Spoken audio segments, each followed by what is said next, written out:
Olá, sejam bem-vindos para mais um tema da nossa série de estudos, onde nós estamos trabalhando neste momento a série das profecias do Apocalipse.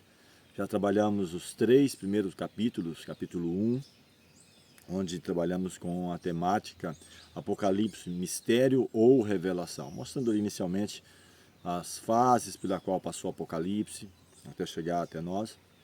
Trabalhamos também o capítulo 2, capítulo 3, falando da primeira série de 7, as 7 igrejas, onde representavam, de fato, 7 igrejas que o apóstolo pastoreou em sua época, em seus dias, mas também, segundo o conhecimento, a maioria dos teólogos concordam nisso, representam 7 períodos da igreja na história, desde a sua fundação até a segunda vinda de Cristo em glória, em majestade. Começando com a igreja que foi fundada nos dias de Cristo e os apóstolos, a igreja de Éfeso, a igreja da pureza do Evangelho, e concluindo com nossos dias, a igreja de Laodiceia, uma igreja que abastada, que diz ser rica, mas a mensagem diz que ela é pobre, miserável, cega e nua.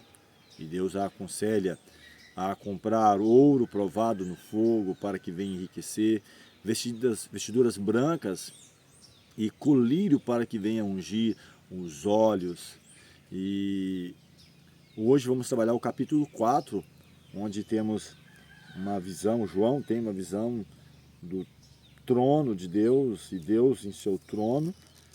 Também temos ali algumas figuras de linguagem de seus assessores, ou os assessores de Deus nesse trabalho. Deus não abdicou, não abriu mão da sua liderança, da sua criação, daquilo que ele criou, daquilo que ele mantém, apesar de que muitos não veem dessa maneira.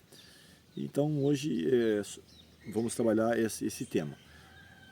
Apocalipse verso por verso, capítulo a capítulo, hoje capítulo 4, próximo tema capítulo 5 e assim por diante. Então você que nos acompanha através da Rádio 97, que a graça de Deus te alcance, a você que nos acompanha também no canal do YouTube, a você que de certa forma vai receber esta mensagem no seu WhatsApp, que pode ser direcionado também para assistir, né, essa mensagem pelo YouTube, ou caso queira também, todos os domingos vai ao ar o nosso programa na Rádio 97 FM, que você pode também acompanhar através do aplicativo da rádio. Você vai no Google, pesquisa 97 FM, você vai poder também estar acompanhando essa mensagem, ou diretamente pela rádio, ou como mencionei, através do YouTube. Outros meios de comunicação que nós temos nossa rádio web, com o nome também A Voz que Clama, História e Profecia.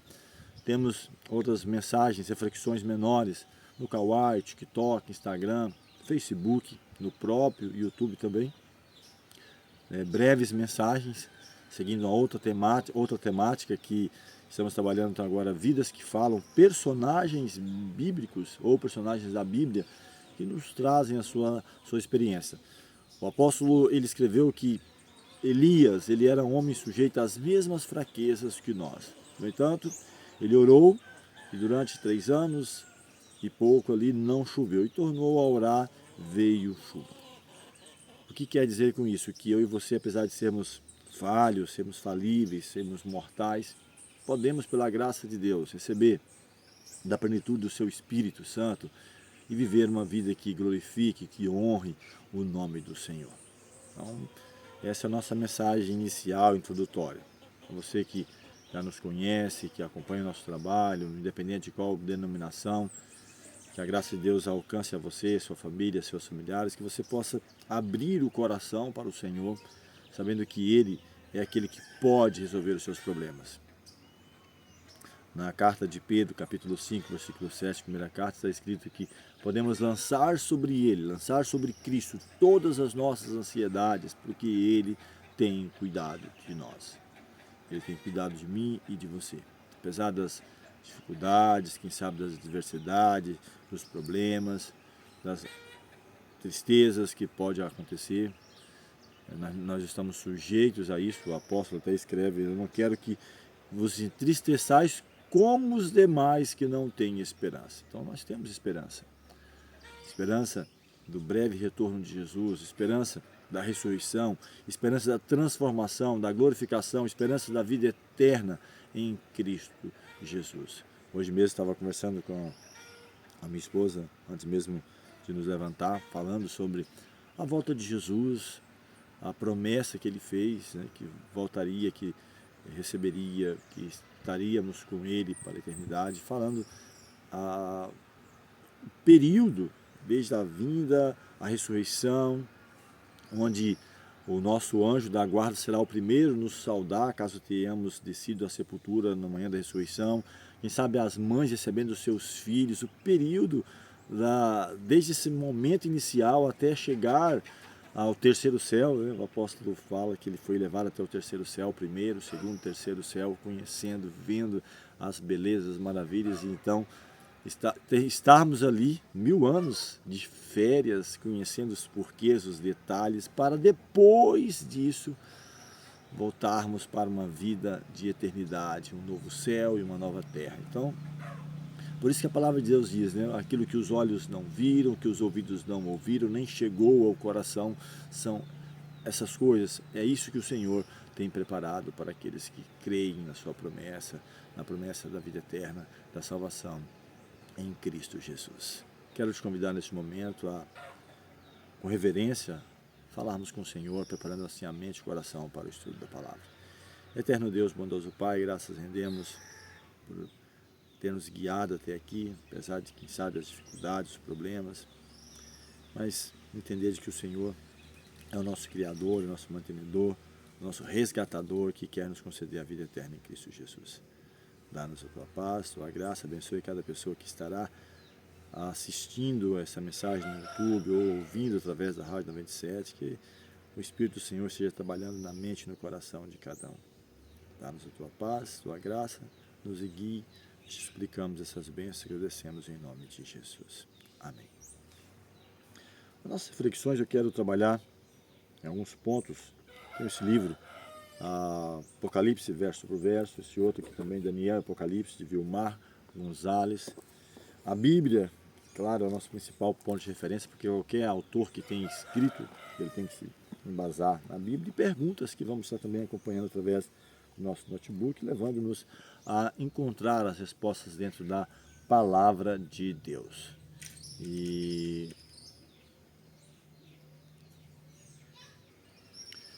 interessante que cada autor ele traz um referencial. Aliás, se você for ler os 4 evangelhos, não sei se já o fez, que narra a vida e o ministério de Jesus, Mateus, Marcos, Lucas e João, cada um tem uma vivência, uma experiência, e que narra, que complementa, na verdade, a maneira de ver o ministério de Cristo, as abordagens, as lições que cada um trabalha. E, como eu mencionei, cada autor aqui traz uma linha de pensamento. O primeiro ponto aqui, o autor desse livro aqui, onde ele fala sobre verso por verso Apocalipse, ele fala que há arquitetos modernos, começando já, dando início, né? Eles estimam que gastariam cerca de 87 bilhões de dólares para reproduzir da maneira semelhante o templo que Salomão construiu.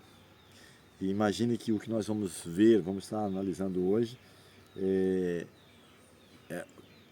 o original, no céu, onde vemos Deus, a visão do trono de Deus. Então imagina se gastariam 87 bilhões para reproduzir, imagine então nesse contexto aqui, onde Deus habita, onde é o trono de Deus. E ele até fala que nesse capítulo João não estava olhando para o templo de Salomão, mas o seu antítipo no céu. Ele viu a habitação do Rei dos Reis, a glória do trono eterno. Então não tem nem como comparar. Muito maior, muito grandioso. Nosso destaque não é simplesmente pela questão financeira, o valor, mas a glória, onde Deus ele gerencia, ele coordena, ele administra, vamos dizer assim, né, no sentido nosso aqui, cria, mantém todo o universo de Deus. Perguntas, né? Como o que João viu no céu e o que foi dito a ele? Então, o capítulo 4, verso 1, diz que ele vê uma porta aberta no céu e uma voz que dizia para que ele subisse, sobe aqui que eu vou te mostrar as coisas que vai acontecer, ou depois dessas coisas. Nós lemos aí a sequência das 7 igrejas, o período começando desde a igreja de Éfeso até a igreja de Laodiceia, até a segunda vinda de Jesus, mas ele mostrando o desenrolar dos acontecimentos, ou quem sabe a partir dali mesmo ele vendo os acontecimentos, né?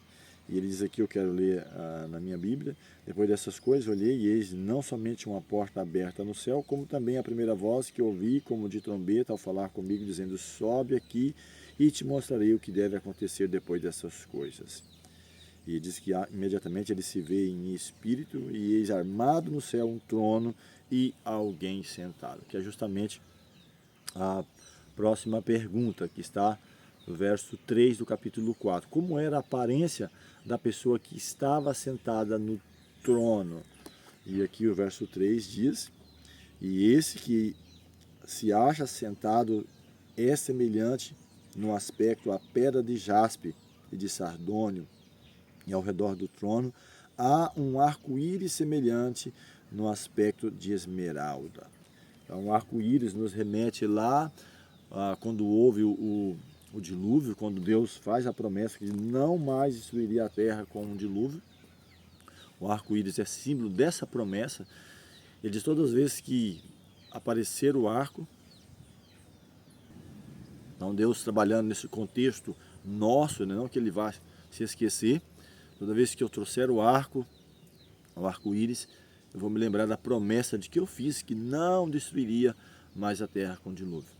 Então isso é uma garantia. E aqui no trono também tem essa semelhança, né, falando do arco. E um ponto importante, quero pegar do outro livro, agora quero pegar alguns pontos, alguns comentários que me chamam a atenção também, né, de cada um, de como eles trabalham.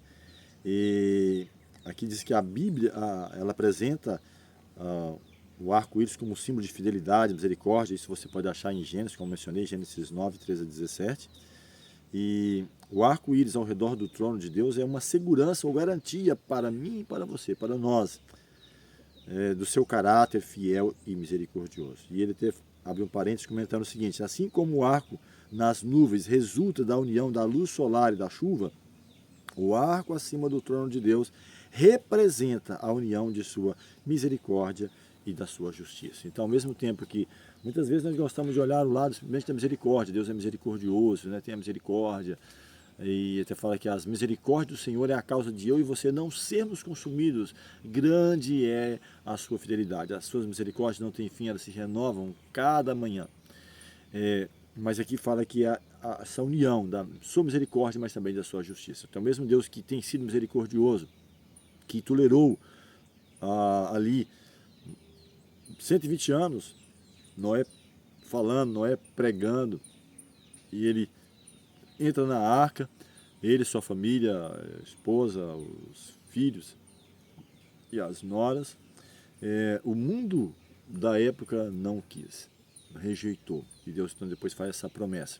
Então, ao mesmo tempo que Deus foi misericordioso, foi longânimo, e a Bíblia até fala, né? Pedro escrevendo, que nós devemos entender de que o Senhor ele é misericordioso, não querendo que alguns se percam. Alguns têm questionado, onde está a promessa da sua vinda? Porque desde que os pais dormiram, as coisas continuam.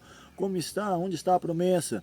Então ele fala que ele é misericordioso, ele é longânimo, não querendo que alguns se percam, senão que todos venham a arrepender-se. Mas esse mesmo Deus que é misericordioso, também é justiça, porque Jesus vai voltar. E aqueles que não tiverem aceitado a Jesus como Salvador, não tiverem se arrependido, confessado, abandonado seus pecados, infelizmente, o apóstolo, ele fala, né, que os céus e a terra que agora existem, pela mesma promessa, eles estão reservados para o fogo, para a destruição dos homens ímpios, onde os elementos ardendo se desfarão. Mas nós, ele diz, nós, e podemos nos incluir nessa promessa, porque a promessa é para todos nós. Nós, segundo a sua promessa, aguardamos novos céus e nova terra nos quais habita a justiça. Em Atos ele fala que a promessa diz respeito a vós, a vossos filhos, a todos quantos estão longe, todos quanto Deus nosso Senhor chamar. Então a promessa ela é extensiva, Deus é um Deus não de exclusividade, escolher uma aqui ali, mas de inclusividade. Ele inclui as pessoas. A promessa é para todos. Ele diz: a minha casa será chamada casa de oração para todos os povos. Cristo demonstrou isso em seu ministério pessoal, através dos apóstolos também, né, de salvar, de resgatar, de redimir. Então a única maneira que vai impedir você de alcançar a salvação, quem sabe é você mesmo, ou eu mesmo, de negligenciarmos, né? E em a carta aos Hebreus ele fala: como escaparemos nós se nós negligenciarmos tão grande salvação, que começando pelo próprio Cristo, os apóstolos, depois foi notificada por aqueles que creram, e nós estamos hoje nessa missão de falar do amor de Jesus, de testemunhar, e você pode também, de certa forma. Eu tenho falado, não simplesmente para receber, quem sabe aí, curtidas, likes ou algo desse aspecto, mas se a mensagem tem tocado o seu coração, se ela tem sido relevante, então você pode se inscrever, você pode compartilhar, mandar para um amigo, para um familiar a mensagem. Eu não consigo, tem até pessoas que dizem assim: eu consigo entender para mim, mas não consigo repassar a mensagem. Então compartilhe a mensagem daqueles que falam, que pregam. É uma maneira de estarmos divulgando a palavra e preparando-nos, né, para a volta de Jesus. Porque é dado a mim e a você não simplesmente aguardar, mas abreviar-nos para a volta de Jesus. Próxima pergunta, né? Quem são os 24 anciãos que está ali no texto? Na sequência do texto ele fala, aqui do capítulo 4, ele mencionando ao redor do trono, 24 tronos, e assentaram neles 24 anciãos vestidos de branco, em cujas cabeças estão coroas de ouro. E aqui diz que do trono saem relâmpagos, vozes, trovões, e diante do trono ardem 7 tochas de fogo, que são os 7 Espíritos de Deus, da plenitude de Deus, do poder de Deus, da sua onipresença, de estar presente mediante o seu Espírito em todos os lugares. O próprio Cristo mencionou: é isso que estarei convosco todos os dias até a consumação do século. Apesar de estar como nosso advogado, nosso sacerdote, somos sacerdote no santuário celestial, mas em espírito. Cristo te fala: eu e o Pai viremos e faremos nele morada. Deus quer morar em mim e em você, mediante o seu Espírito. Agora, quem são esses 24 anciãos que viram tronos, vestidos de branco? Significa que já foram aprovados. Temos referências bíblicas, várias delas, vou trazer alguns pontos aqui, que nos levam a entender de que são pecadores salvos pela graça de Deus. O texto bíblico em Hebreus 2,17 fala que os sacerdotes tinham de ser dentre os seus irmãos. O próprio Davi dividiu o turno ali dos sacerdotes em 24 turnos de pessoas que trabalhavam ali, ou 24 anciãos que lideravam ali. Então, nos dá a ideia de que são pessoas que foram salvas, que já estão ali e que participam dessa parte desse juízo pré-advento que antecede a volta de Jesus. Daniel 7, você pode ler com mais calma, fala sobre isso. O juízo ele se divide em 3 partes: o juízo pré-advento, ou investigativo, antes da volta de Jesus; o juízo explicativo durante o milênio, onde vamos poder conhecer os detalhes, os porquês de estar, ou porque alguém está ou outro não está, pessoas que nós julgávamos que ali estariam não vão estar, e pessoas que imaginaríamos que não estaria, que vão estar. Então será um período de esclarecimento para nós entendermos muitas coisas. E após os 1000 anos, juízo executivo de extermínio, onde então todos, Satanás, os ímpios, os anjos, após os 1000 anos, os anjos maus, serão destruídos, queimados, lançados no lago de fogo e enxofre. E só abrindo um parênteses, né, não é o tema para hoje, não estarão no inferno a queimar eternamente, mas diz que a morte e o inferno serão lançados dentro do lago de fogo, e esta é a segunda morte. Alguns comentários mais ainda sobre esse ponto. Eles são os representantes de todos os povos. Mateus 27, 52 fala que no dia da morte de Jesus houve ali um terremoto, escureceu, e diz que muitos corpos de mortos ressuscitaram, muitas pessoas ressuscitaram, foram vistos por muitos e entraram na cidade santa. Então não havia nenhuma lógica para nós entender que algumas pessoas ressuscitariam ali e depois voltariam a morrer. Então o mais óbvio para nós é que Cristo ressuscita, ou Deus ressuscita um grupo de pessoas que estariam como representantes daqueles que, ou de todos os salvos, ou as primícias, e há base bíblica para isso.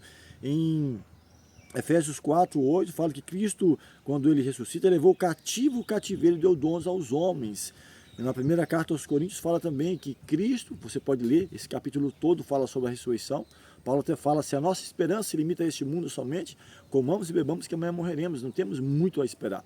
Mas fala que Cristo morreu, ressuscitou, e é a primícia, a garantia, a certeza para aqueles que dormem.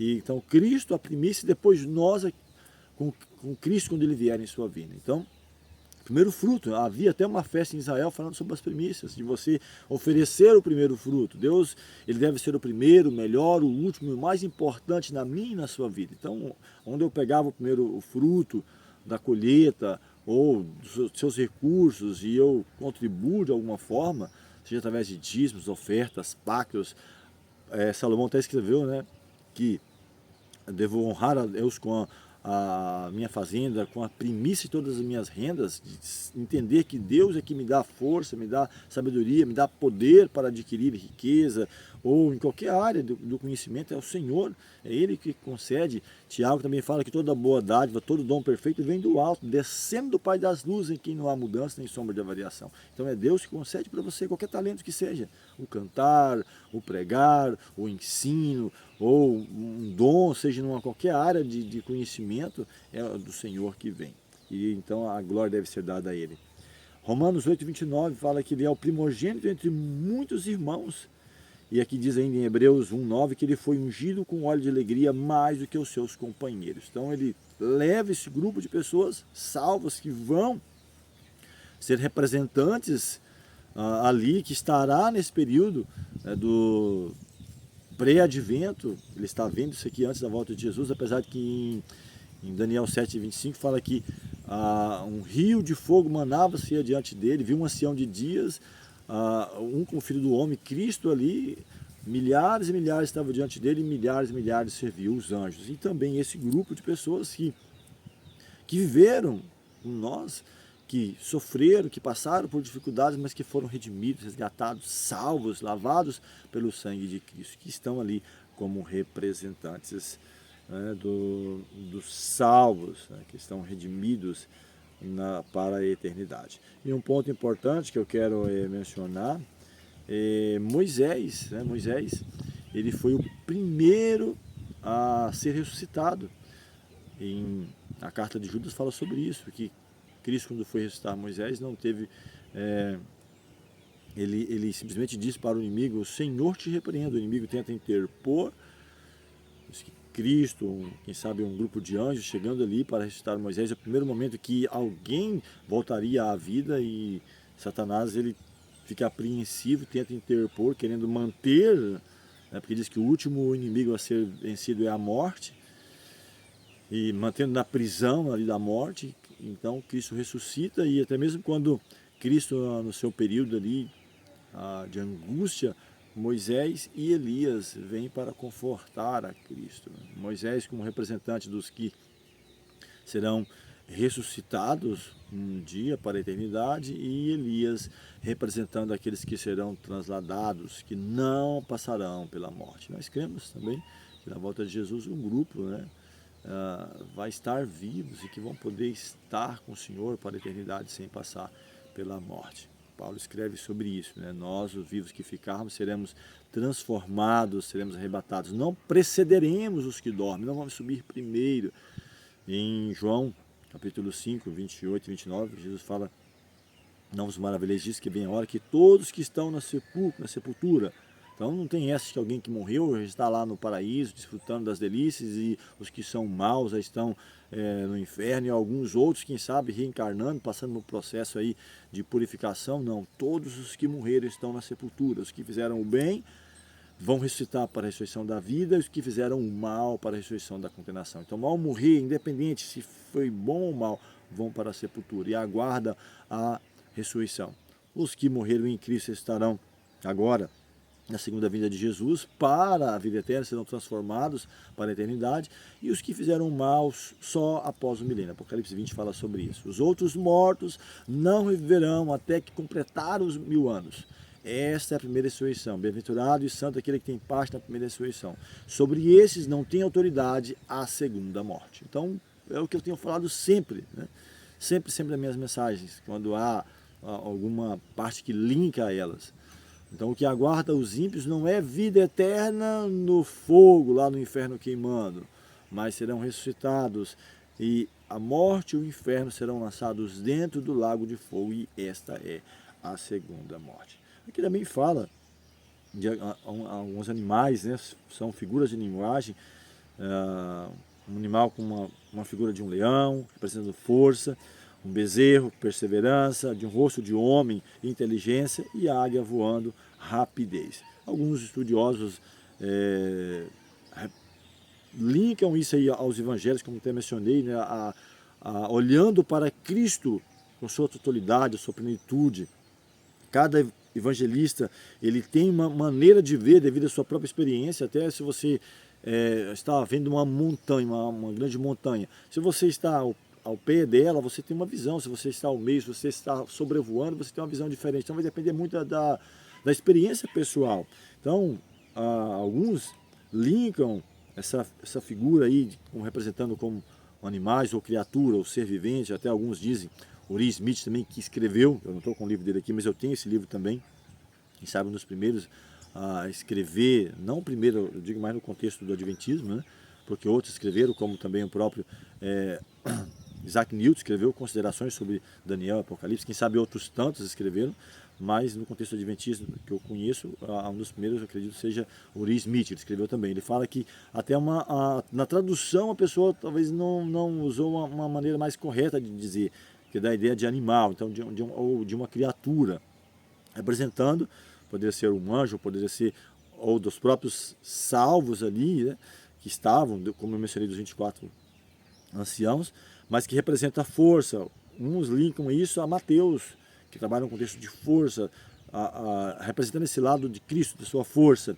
Ou Marcos, um evangelho mais curto, de 16 capítulos, mas que fala da perseverança. Ele é mais sucinto, ele é mais objetivo. Não que escreveu tanto, mas ele escreveu de maneira resumida, mas ele foi objetivo naquilo que ele escreveu. O terceiro livro, O Rosto de Homem, ou Inteligência, Lucas, o médico amado, ele é mais detalhista, apesar de não ter sido um seguidor ali como os outros de Cristo. Ele escreve por informação que ele consegue de outras pessoas, mas ele foi detalhista ali, escreveu o livro de Lucas e o livro de Atos. E a águia voando, a rapidez, João, que foi o último a escrever, e ele então consegue ter uma profundidade maior, até mesmo a divindade de Jesus. Então é importante entender que cada um se complementa. Tem alguns até que chegam a questionar por que uns mencionam, como no caso do milagre de Cristo, fala que era dois endemoniados, não fala que é um. Então era dois, mas um é aquele que teve mais destaque. Então o autor ele frisou mais esse outro ponto. Então é importante entender que eles não se contradizem, eles se complementam, esses pontos aí. É importante entender isso para nosso crescimento diário a cada dia. E entrando para a parte final, no verso 11, ele fala o porquê de ser digno. Diz assim, olha, tu és digno, Senhor, e Deus nosso, de receber a glória, a honra, o poder, porque todas as coisas tu criaste, sim, por causa da tua vontade vieram a existir e foram criadas, né? Porque é o Criador, porque é o Redentor. Deus amou o mundo de tal maneira que deu o seu Filho unigênito para que todo aquele que nele crê não pereça, mas tenha a vida eterna. Quero pegar também algumas considerações importantes que o autor do Vilmar Gonzalez, né, das considerações de Daniel Apocalipse, ele diz o seguinte: apesar do desenvolvimento do grande conflito, de ter, né, a morte, a dor, o sofrimento, as rosas são cheirosas, mas têm espinhos, podemos observar, primeiro ponto, Deus não abdicou da sua posição. Segundo ponto, Deus não perdeu o domínio e o controle do universo. E terceiro ponto, Deus não transferiu a ninguém a sua posição e autoridade. Então Deus em seu trono, ele governa, administra todo o universo com infinita misericórdia e absoluta justiça. Então Deus vai além do que simplesmente igualdade. Muitos falam muito, né, de igualdade, direito das mulheres, direito disso, direito daquilo. Deus vai além. E a Bíblia ela está a anos-luz daquilo que todas as pessoas querem dizer isso. Deus falou muito de equidade, que vai além da igualdade, que vai além de simplesmente ser iguais. Então Deus trabalha com equidade, justiça e no seu trato com todos, mesmo com Lúcifer antes da queda, após, e com cada pessoa tem o livre-arbítrio, o direito de escolha, mesmo Deus sabendo. Deus diz assim, eu coloco diante de você a vida e a morte, a bênção e a maldição, mas escolha a vida para que vivas, meu filho. Então Deus é misericordioso, e naquele período, a gente acha assim, parece ser muito, né? 1000 anos de esclarecimento, são realmente para tirar as perguntas, os porquês. Por que eu estou aqui?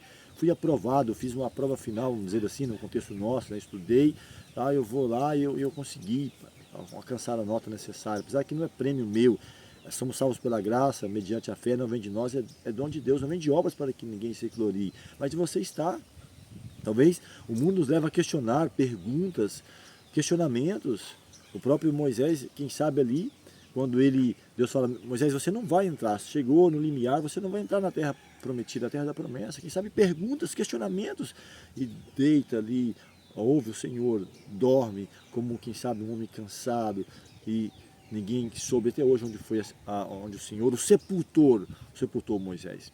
Mas Moisés depois foi ressuscitado, está na eternidade. Moisés não sabia disso, mas quem sabe pergunta, questionamentos, mas aceita a vontade do Senhor. Diz assim, não me toques mais nesse assunto, quem sabe para Paulo também. Paulo, não me fala nisso, a minha graça te basta, quem sabe para você, para mim. Muitas vezes nós perguntamos, questionamos, mas Senhor, o porquê? Por que disso? Eu não sei, mas ali vai ter as respostas, Deus vai nos mostrar, vai nos esclarecer. E é importante confiar no Senhor.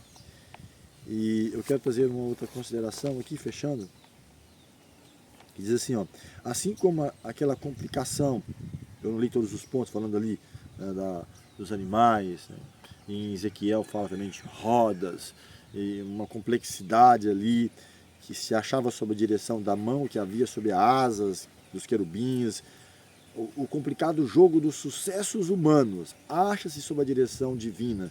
Por entre as contendas e tumultos das nações, aquele que se assenta acima dos querubins ainda dirige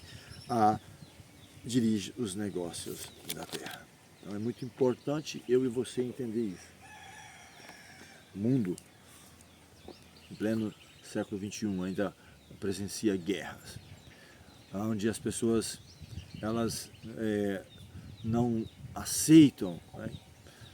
Você não pensa igual, então você vai viver ali separado, excluem, né?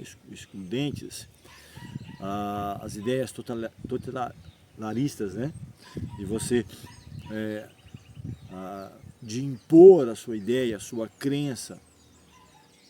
Então vemos guerras, e muitas vezes delas porque queremos ser egoístas, pensar em nós, o poder de dominar, de ser maior, de ser mais.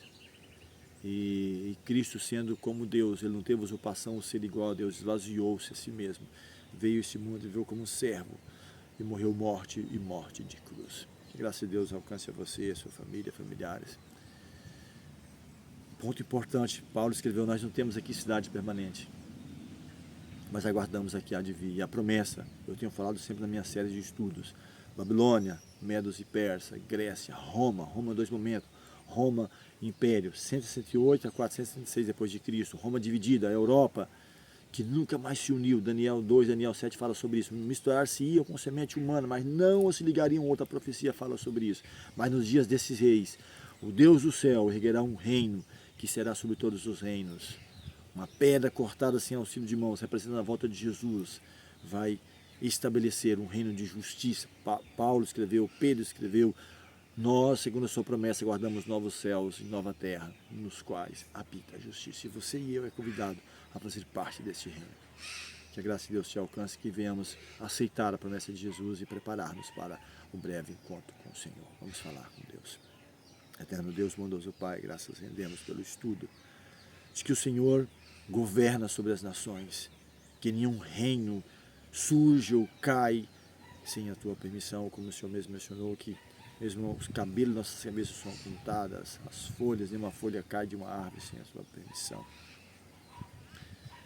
Que venhamos aceitar, entender essa mensagem, mesmo que passamos por dificuldades, problemas, privações, dor, mas entender que a promessa da vida eterna, da salvação, o Senhor nos fez e podemos recebê-la, aceitá-la e preparar-nos para a volta de Jesus.